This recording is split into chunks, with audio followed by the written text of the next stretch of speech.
Halo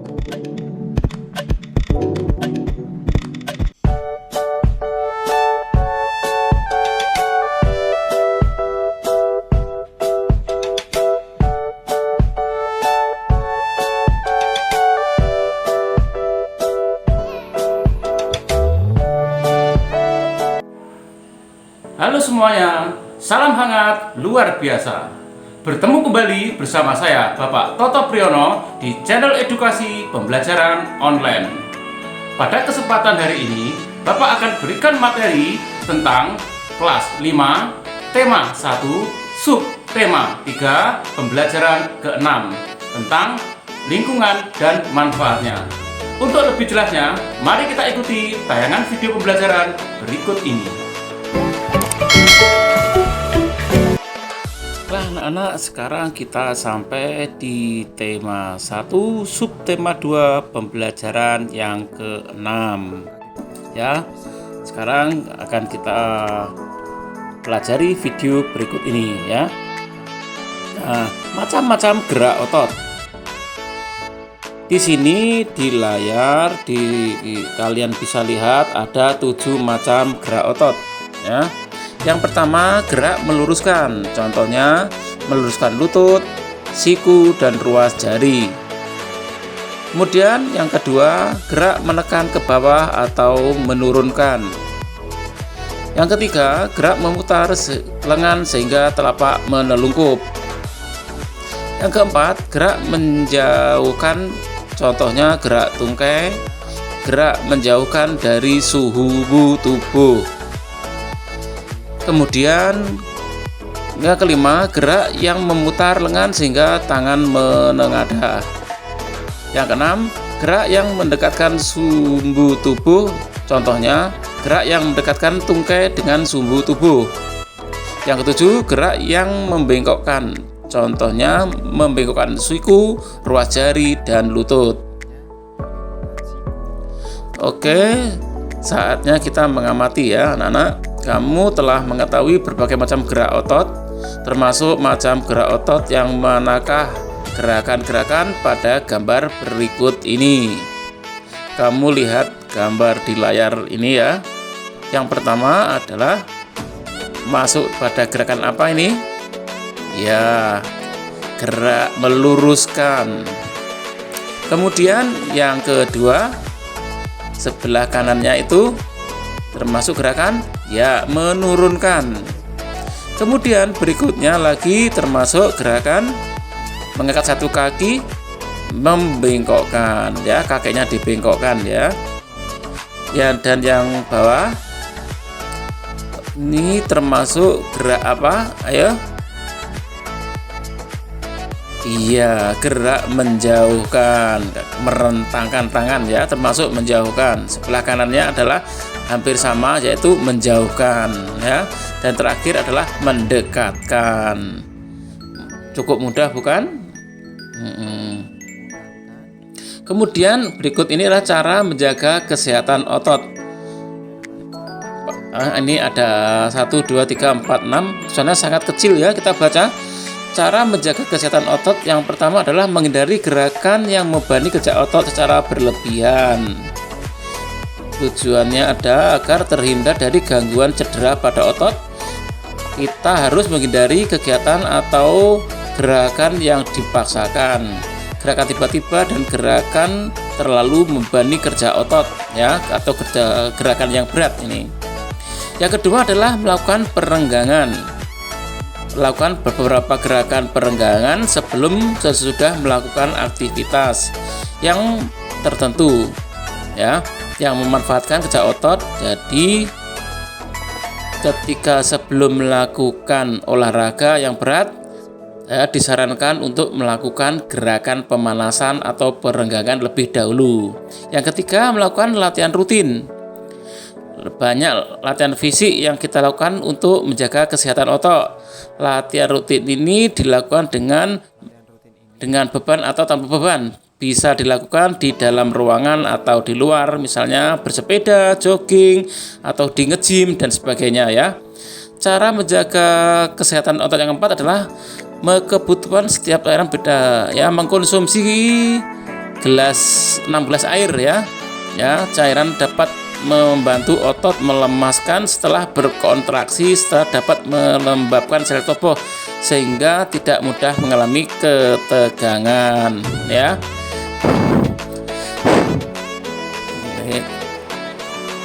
Kemudian yang kelima adalah mengkonsumsi makanan yang bergizi dan bermanfaat bagi otot. Ya, banyak jenis makanan yang mengandung gizi yang baik bagi otot, khususnya untuk membentukkan otot.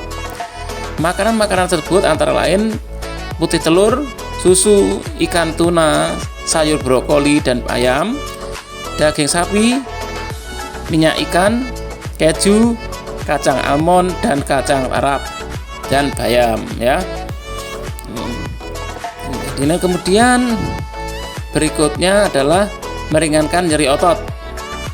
Gunakan krim khusus otot untuk menimbulkan rasa hangat sehingga otot yang kram menjadi lebih rileks ya.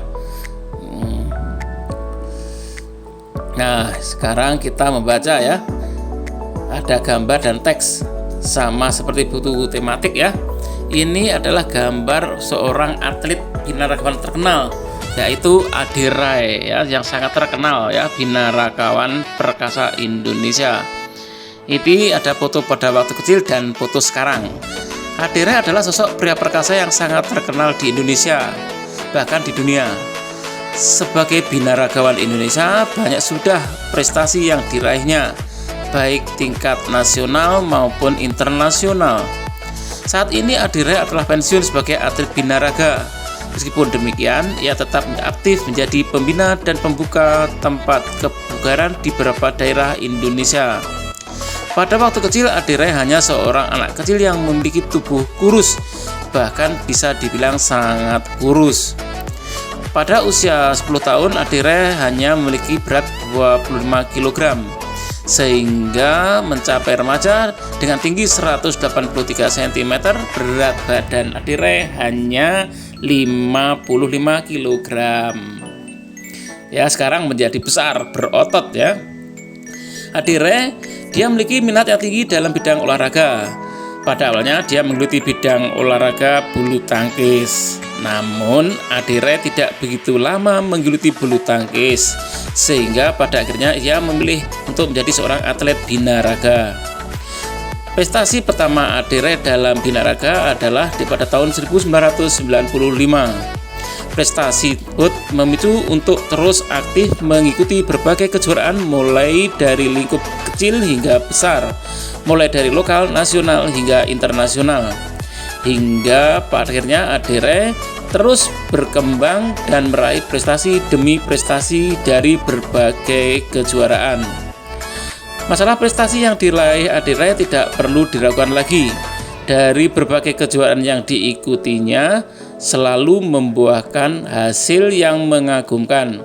Salah satunya kemenangannya di Muskelemania World, kejuaraan dunia binaraga kelas berat ringan. Dari situlah kemudian membawa Adi Rai menuju ke kejuaraan multi event Asia Tenggara atau SEA Games pada tahun 1997. Pada kejuaraan tersebut, Adi Rai mampu mempersembahkan emas bagi bangsa Indonesia. Bahkan setelah itu masih banyak piala dan medali yang dia raih dari berbagai kejuaraan tingkat nasional dan internasional. Berkat prestasi-prestasi itulah, Adi Rai menuntut mempromosikan binaragawan di Indonesia. Dari sebelumnya yang sepi peminat hingga akhirnya olahraga binaraga menjadi olahraga yang banyak diminati di Indonesia, baik oleh pria maupun wanita. Setelah pensiun sebagai atlet pun, Adi Rai masih berkecimpung dalam dunia binaraga. Dia membuka beberapa pusat pelatihan dan kebugaran di berbagai daerah. Selain itu, Adi Rai juga menjual suplemen dan melakukan pelatihan sertifikasi untuk para profesional di bidang fitness. Ade juga aktif mengkampanyekan hidup sehat melalui fitness dengan menerbitkan buku dan majalah menjadi pembicara di berbagai seminar dan acara. Nah, anak-anak, berdasarkan bacaan di atas, temukan ide pokok masing-masing paragraf. Kita mulai paragraf yang pertama, yaitu ide pokoknya adalah Adere adalah binaragawan tidak hanya terkenal di Indonesia tapi juga di dunia. Kemudian paragraf yang kedua, pada waktu kecil Adere hanya seorang anak kecil yang memiliki tubuh kurus, bahkan bisa dibilang sangat kurus. Paragraf yang ketiga, ide pokoknya Adere memiliki minat yang tinggi dalam bidang olahraga. Ide keempat, prestasi pertama Adere dalam bidang olahraga diraih pada tahun 1995. Kemudian ide pokok yang kelima, prestasi yang diraih Adere tidak perlu diragukan lagi. Kemudian pada paragraf yang keenam, pada pokoknya berkat prestasi pizza-pizzanya itulah Adere turut mempromosikan binaraga Indonesia. Ide pokok terakhir yaitu setelah pensiun sebagai atlet, Adere masih tetap berkecimpung dalam dunia olahraga, yaitu binaraga. Adere, binaragawan. Seorang atlet binaraga memerlukan latihan yang rutin, teratur, terukur, dan membutuhkan waktu yang tidak sebentar dalam membentuk otot-ototnya. Selain itu, mereka juga menjaga sekali pola makannya, tentunya dengan pola makan yang sehat. Mereka sangat memperhatikan asupan makanan mulai dari gizi, komposisi, porsi, dan kebersihannya. Jadi, untuk menjadi seorang binaragawan tidak bisa dilakukan secara instan dengan hanya minum obat-obatan atau suplemen penambah massa otot saja. Apalagi sampai mengkonsumsi bahan-bahan berbahaya hanya sekedar ingin cepat mendapatkan otot yang besar.